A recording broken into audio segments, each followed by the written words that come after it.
কালি থেকে একটা খবর দেখেছো যে তামিলনাড়ুতে 2 জন অফিসার সহ 9 জন পুলিশকর্মীর ফাঁসির সাজা। তার অপরাধ যে 2020 সালে করোনাকালে যে লকডাউন ছিল, তো সেই রাজ্যে নাকি আইন ছিল যে রাত 8টায় সমস্ত দোকানদারকে দোকান বন্ধ করতে হবে।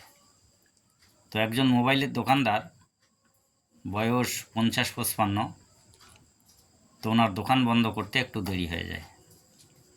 সেই অপরাধে পুলিশ তাকে ধরে নিয়ে লোকাপে ঢুকায়। তো কিছুক্ষণ পরে ওনার ছেলে আসে বাবাকে ছাড়াইতে, ওনার ছেলেকেও লোকাপে ঢুকায়। তারপরে দুজনকে এমন মার মারে, 2 জনেরই সেখানে মৃত্যু হয়। তো তামিলনাড়ুবাসী সেই অপরাধের শাস্তির দাবি জানায়। তো 6 বছর কেসটা চলার পরে মহামান্য আদালত 2 জন অফিসার সহ 9 জন পুলিশকর্মীকে ফাঁসির সাজা দেয়, প্রাণদণ্ড শাস্তি। তাতে সাধারণ মানুষের বিশ্বাস যে হ্যাঁ, আইন সবার জন্য সমান। কিন্তু এইটা তামিলনাড়ুর জন্য সম্ভব হয়েছে, কিন্তু এটা যদি পশ্চিমবাংলা হইতো তাহলে কোনো মতে সম্ভব ছিল না।